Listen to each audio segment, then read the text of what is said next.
La France, c'est pas un état de droit, c'est pas une démocratie. Les libertés fondamentales, les principes exposés par la déclaration de 1789, c'est théorique. C'est pas pour nous. Pour les amis des amis, oui, mais pour nous, non. Quand on gagne une décision, quand on obtient le fait de réclamer l'application objective de la loi, ça dérange. On parlait des fameuses fiches S. Alors ça, c'est, les médias nous l'ont assez répété. Donc il y aurait des individus en France qui feraient l'objet d'une fiche, mais c'est quoi? C'est un fichier de police en fait, c'est ça? Donc c'est pas du ressort du ministère de la Justice, ces fameuses fiches, non? Non, il semble que ce soit une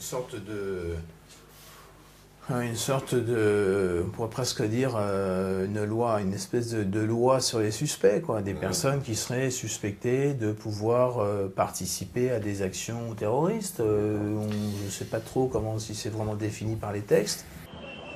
On est tous diplômés. En quoi? En sciences politiques, en droit, en lettres. Moi, j'ai un diplôme et demi. Communication et économie. Pourquoi les Italiens votent Berlusconi? Bonne question. Malheureusement, ce n'est pas facile d'y répondre. Ils ne se rendent probablement pas compte de ce qui se trame au sein du gouvernement de Berlusconi. Ou alors, ils ne le savent que trop. Le 24 octobre 1990, devant les élus de la nation italienne, Giulio Andreotti, l'ancien chef de gouvernement, révèle au monde entier l'existence d'une armée secrète européenne placée sous commandement de l'OTAN et des États-Unis. Cette armée serait responsable de manipulations, d'assassinats et d'attentats. Selon Andreotti, l'armée secrète agissait avec l'approbation des États, ou du moins d'une partie des élites gouvernantes. En révélant ainsi l'existence de ce réseau d'agents, il déclenche l'un des plus gros scandales politico-militaires de la fin du XXe siècle.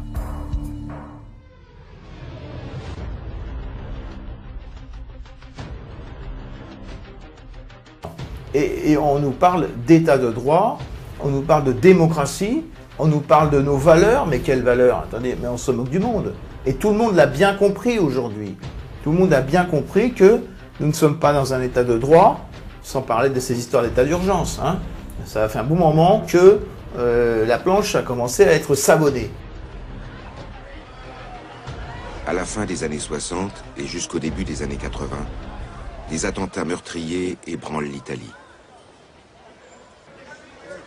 La bombe qui a explosé dans cette banque fait 16 morts et 88 blessés. Les responsables, des néofascistes italiens. Quelques années plus tard, 3 policiers sont tués par une bombe placée dans leur véhicule. Là encore, des néofascistes étaient à l'œuvre. Août 1980. Cette série d'attentats atteint son paroxysme. Une bombe de grande puissance explose dans la salle d'attente de la gare de Bologne.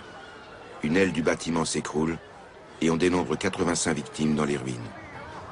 Jamais dans l'Europe d'après-guerre, il n'y avait eu autant de morts lors d'un attentat.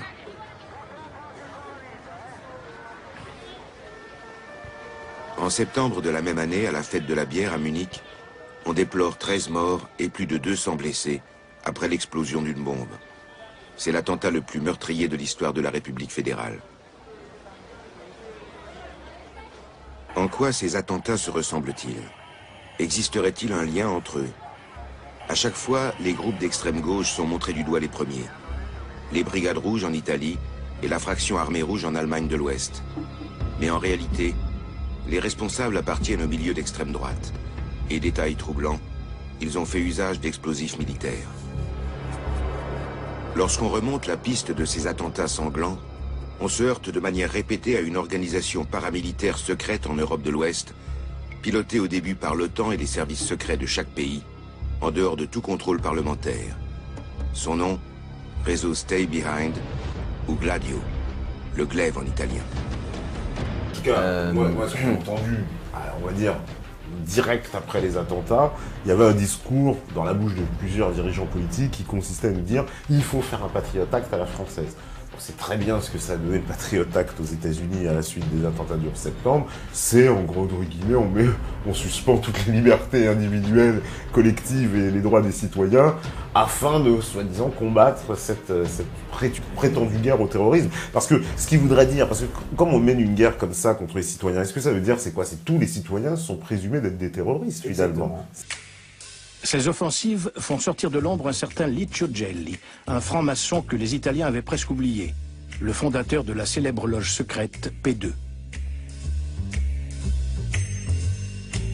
Dans les années 70, Licio Gelli avait conçu un plan secret visant à restaurer un État autoritaire en Italie, un projet dont certains se souviennent très bien.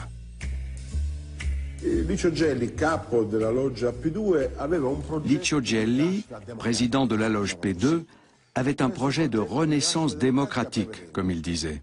Ce projet prévoyait en substance de mettre tous les pouvoirs entre les mains de l'exécutif, d'interdire toute opposition, de bâillonner la presse et de modifier la Constitution afin de rendre tout cela possible. Aujourd'hui, ce projet est en train de se réaliser sous nos yeux. Aujourd'hui, on installe l'état d'urgence. Il y a la problématique de la suspension de la Convention européenne. Il y a la problématique d'un projet de réforme de la Constitution et en particulier de cet article 16. L'article 16, c'est un article qui permet temporairement au président de la République de s'approprier tous les pouvoirs, tout le pouvoir dans le pays, c'est-à-dire le pouvoir exécutif qu'il détient de par la Constitution, mais aussi le pouvoir législatif.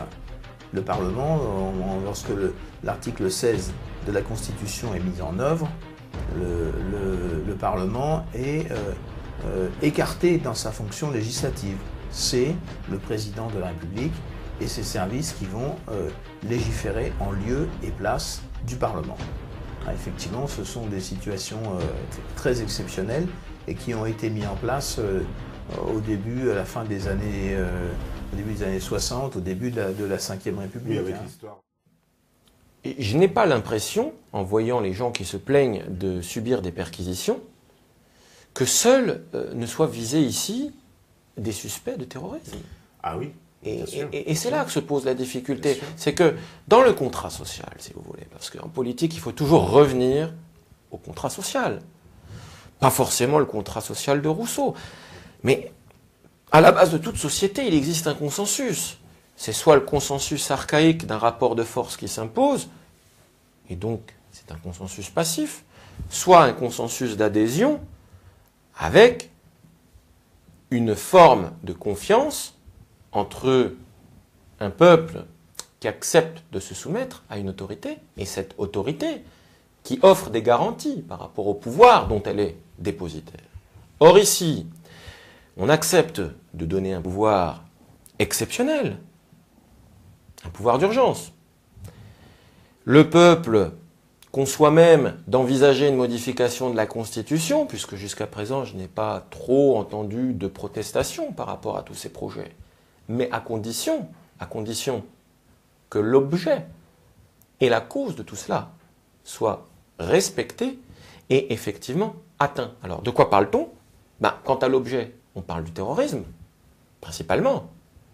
Et évidemment, surtout, de tout acte qui remettrait en cause les vies de chacun d'entre nous, de manière aléatoire, arbitraire, comme on l'a vu.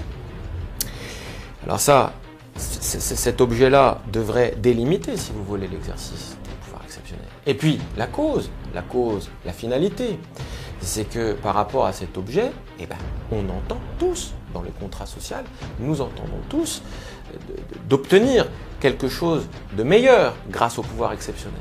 Alors, est-ce que c'est le cas aujourd'hui? Aujourd'hui, on peut juste observer que les gens qui subissent des perquisitions sont terrorisés. Oui. D'ailleurs, vous l'avez, c'était rigolo, tout à l'heure, vous avez parlé de gens qui avaient cru que c'était des terroristes qui venaient chez eux, donc vous voyez, le processus s'inverse. Les gens sont terrorisés par le dispositif sécuritaire qui est mis en place.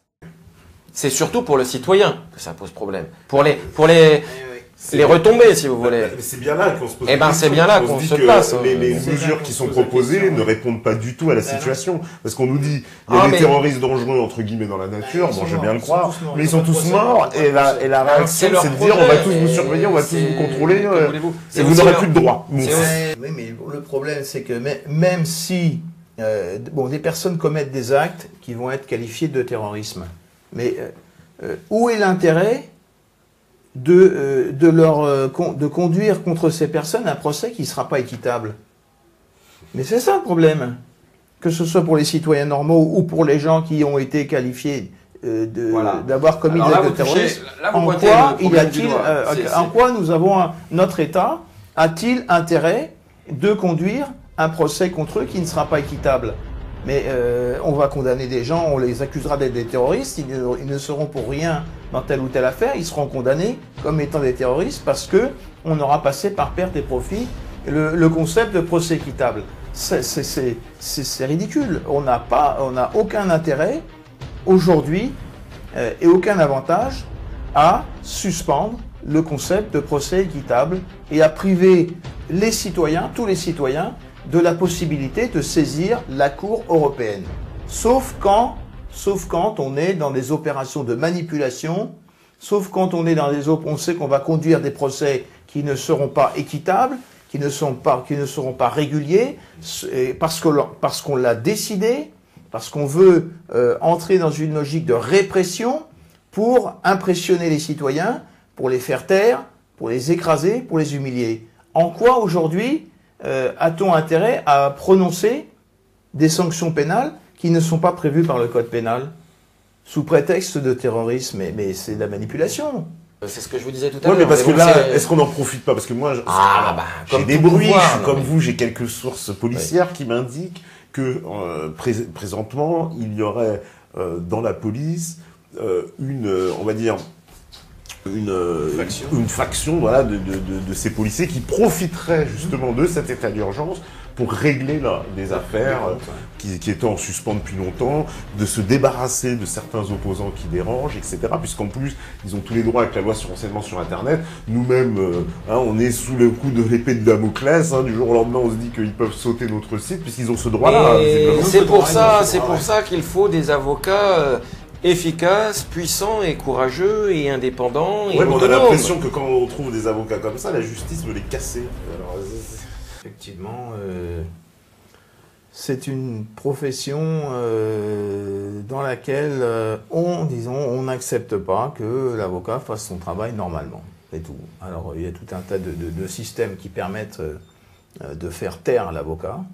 Ce sont des systèmes de pression et de menace sur l'avocat dans son exercice professionnel, et ces pressions, ils viennent des autres avocats, ils viennent des procureurs, ils viennent des magistrats. C'est pas difficile. Si on veut faire taire un avocat, ou le chasser, ou le dégager, parce que tout simplement sa façon de travailler déplaît, ou parce que sa tête déplaît, eh bien on va lui engager une procédure disciplinaire sous des prétextes fallacieux. C'est ça le problème.